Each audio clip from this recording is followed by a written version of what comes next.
ground is shaking. What about if the ground opens up?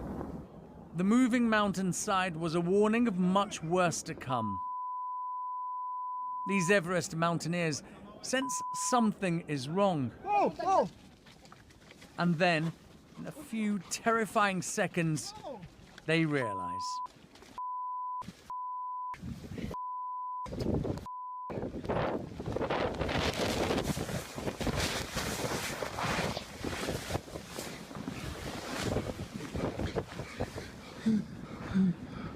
Come under my jacket. Come under my jacket.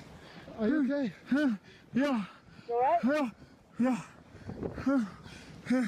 A giant wall of snow, ice and rock crashes into their Himalayan base camp.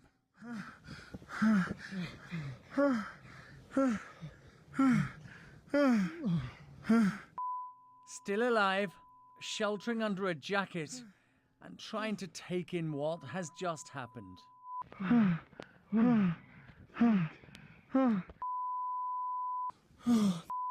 The avalanche spreads panic and confusion.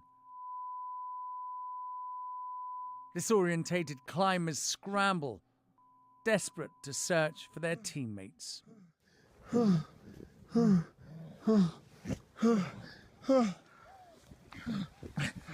wait. They have no idea if there are more landslides to follow, but know that they must account quickly for any missing people. Tent?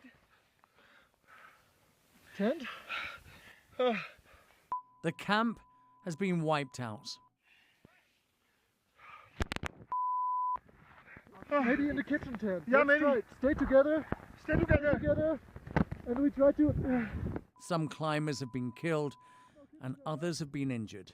The kitchen tent. What nobody up here could know is that this deadly avalanche has been triggered by a massive earthquake.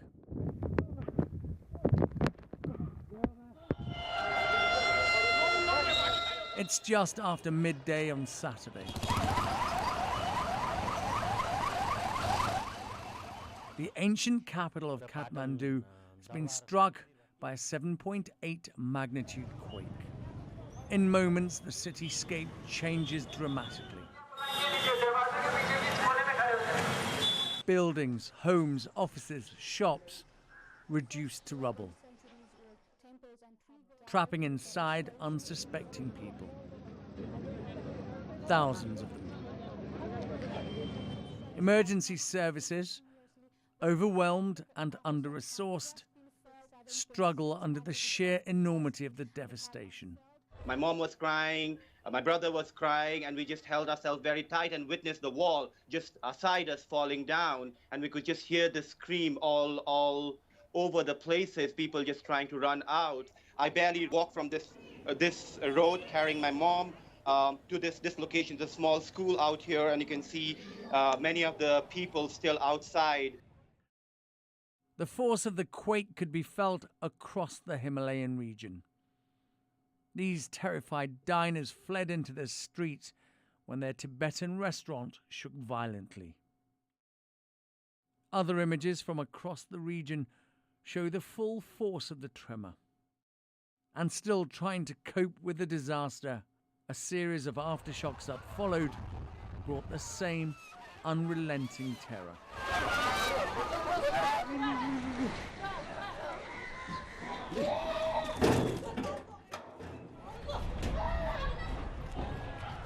Adding to the considerable challenge already faced by aid workers. We have the capacity of getting water to 100,000 people, so this is now set in motion. It's trembling. I'm going outside. I'm really sorry. Bye.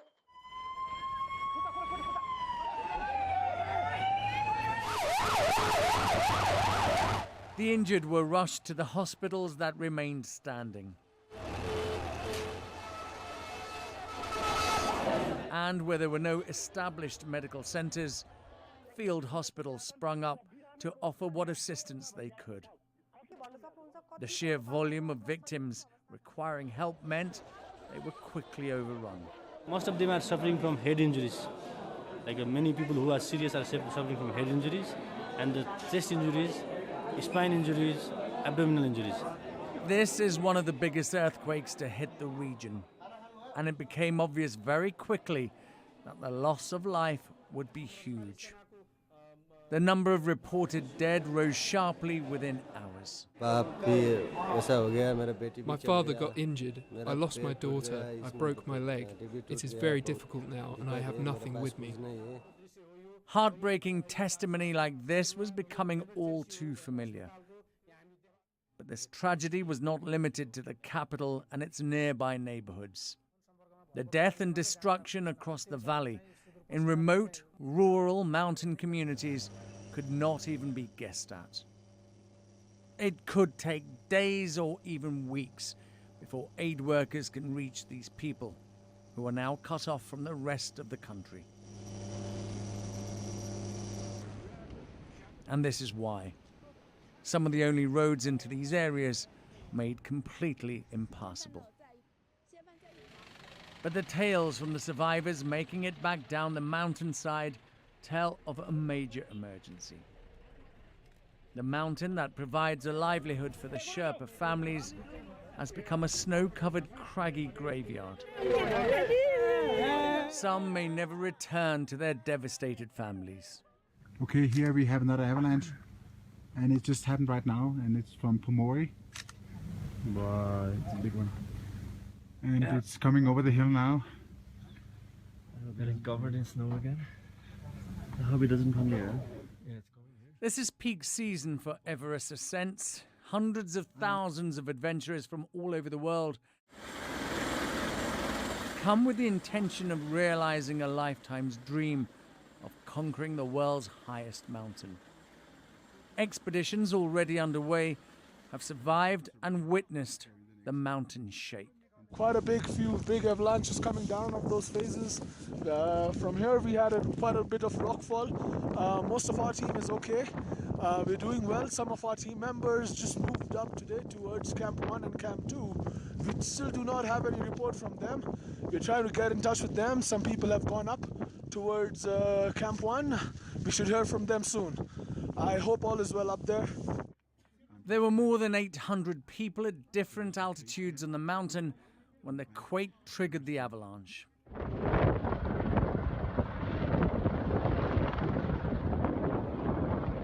Some 150 who had been stranded for 2 days before helicopter rescue flights could resume to Camps 1 and 2 have now been flown back to safety.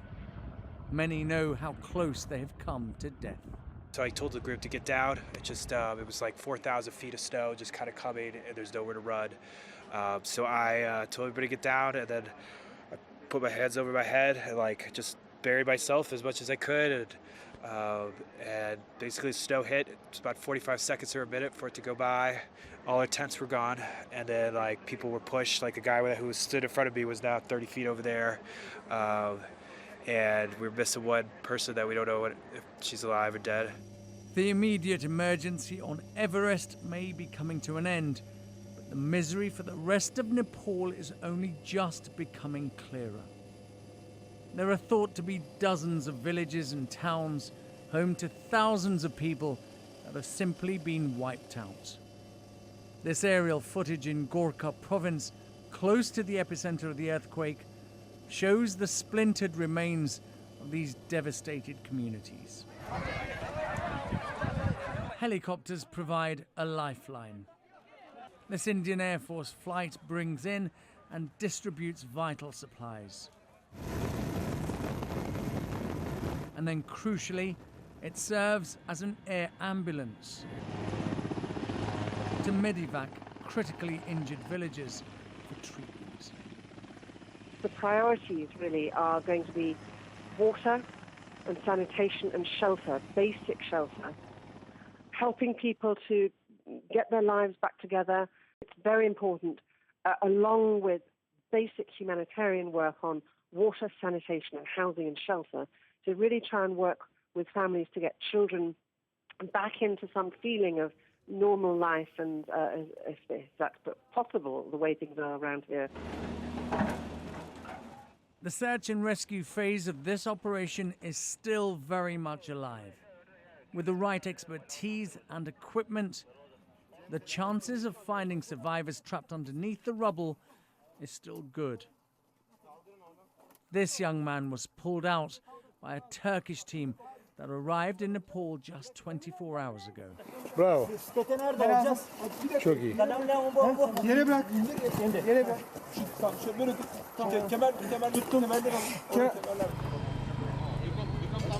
But every miraculous rescue is tempered by the discovery of yet another body. And there are so many. It seems like every family here has lost someone.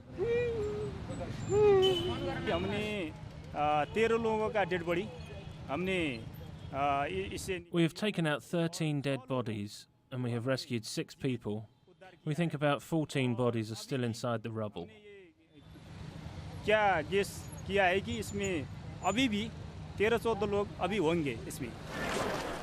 As the smoke from open funeral pyres drifts across Kathmandu, the focus shifts from Nepal's dead to her living. Tens of thousands have lost everything. The international community has responded generously and quickly, but the people here are in desperate need of more help. We need in this season like food for the victims and also for the clothes, and then really we need the equipments. We need equipments for the dozer, like a bulldozer, and crane, some scaffolder, and we need, because a lot of people die inside the dead body inside the house. So it's we need that to take out all the dead body. This small, poor Hindu nation has suffered from one of her worst disasters. Her scarred capital, with centuries-old buildings now lying in ruins. The past destroyed, the future uncertain. The roof of the world has been shaken to its very core.